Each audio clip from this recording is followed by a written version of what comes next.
હશે ને, હસવું બહુ આવે. પહેલો તો આનંદ એ વાતનો છે કે બા ઈશા પૈસા હશે એનું ઘર જ વસે. વસે.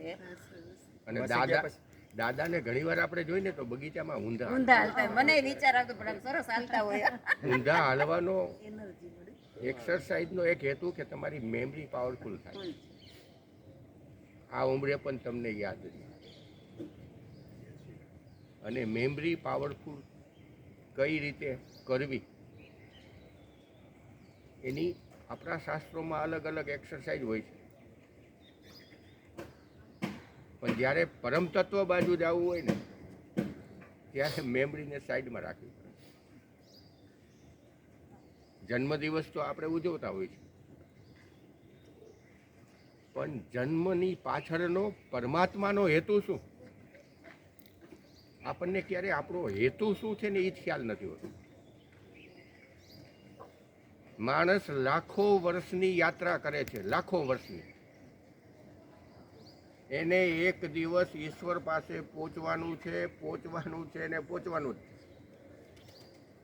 અને આ ફક્ત હિન્દુ શાસ્ત્ર જ કહે છે, બીજું એટલો હજારો વર્ષનો આપણો અનુભવ છે.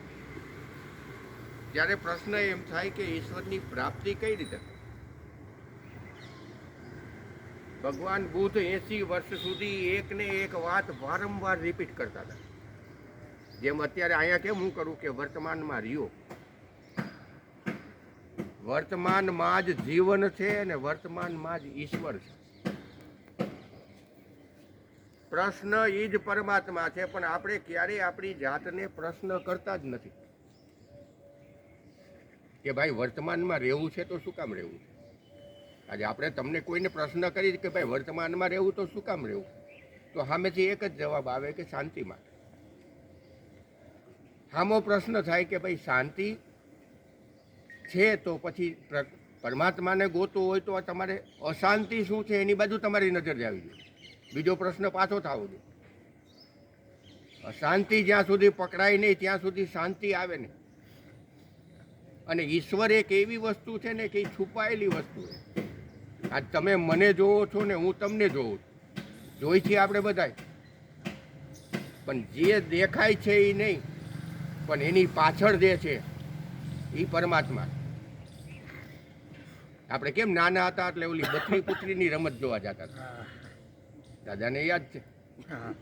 પણ બકરી પુત્રીમાં ઓલી પુતરીઓ હલતી હોય ને એ આપણને દેખાતું હોય, પુત્રીને હલાવનાર દેખાતો ન હોય. આપણે બધા બકરી પુત્રી જ છે.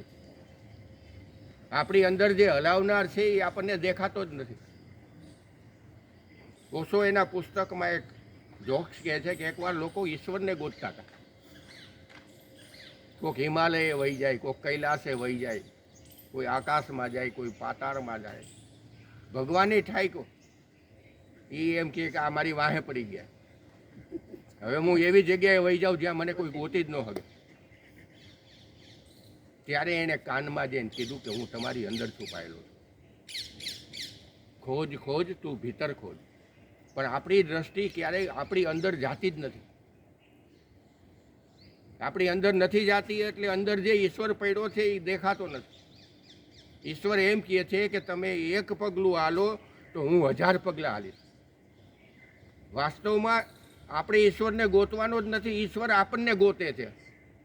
એ જન્મથી મૃત્યુ સુધી આપણી રાહ જોવે છે કે આ ક્યારે એક પગલું માંડે, ક્યારેક એક પગલું માંડે. અને આ જન્મમાં આપણે એમ કહી છીએ કે મૃત્યુ પછી આપણી સાથે કાંઈ નથી આવતું, પણ સત્ય એ છે કે ઈશ્વર બાજુ મુકાયેલું એક પગલું આવતા જન્મે પણ તમારી સાથે આવે. પણ આપણે એ પગલું ભરતા જ નથી. અને એટલા માટે જ ભગવાન બુદ્ધે કીધું છે કે તમે શ્વાસને જુઓ. શ્વાસને જોશો એટલે તમને સ્વેદના પકડાશે, અને સ્વેદનાને જોશો એટલે તમને સ્મૃતિ પકડાશે. અને સ્મૃતિની પાર જ્યારે તમે જાશો ને ત્યારે પરમાત્મા છે. આજે હું વાણીના માધ્યમથી શબ્દો બોલું છું, પણ એક લાચારી, તમે તો આ જ શબ્દો સમજી છો, પણ શબ્દો અને વિચારની પાર ઈશ્વર ઊભો છે. પણ ત્યાં જવાના આપણે ક્યારેય પ્રયત્ન નથી કરતા. આપણે જીવનમાં જે સમય મળે હું કોઈ તમને એમ નથી કહેતો 2 કલાક લ્યો 5 કલાક લ્યો, સવારથી સાંજ સુધી. આ યાત્રા તો એવી છે કે જન્મો જન્મ સુધી ચાલુ રાખવાની. જાગૃતમાં, સ્વપ્નમાં, સુષુપ્તિમાં તમને એટલો બધો જ્યારે પ્રેમ થાય કે નહીં મારે એને ગોતવો જ છે, મારે એને ગોતવો જ છે, ત્યાં સુધી તમને પીડા થાય, જ્યાં સુધી તમને આંસુ થાય, જ્યાં સુધી તમારું જીવન તમને ખાલી ખાલી લાગે, એવો પ્રેમ જ્યારે તમારી અંદર પ્રગટે ને ત્યારે જ પરમાત્મા તમારી સામે પ્રગટ થાય. આપણે પણ આપણા જીવનમાં હવે તો સિનિયર સિટીઝન છે, જ્યાં વર્ષો તો આપણી પાસે વૈધાય નથી, ક્યારેક તો આપણને લાચારી થાય કે આ જન્મે હું પ્રાપ્ત કરી શકીશ કે નહીં કરી શકીશ. પણ તેમ છતાં આપણને જે સમય મળે એટલા સમય પૂરતું પરમાત્મા બાજુ ચાલવાનો પ્રયત્ન કરી. આજે હું કહી દઈશ. અને હસાવી દઈએ પૂરા. એક પતિ પત્ની બેઠા હતા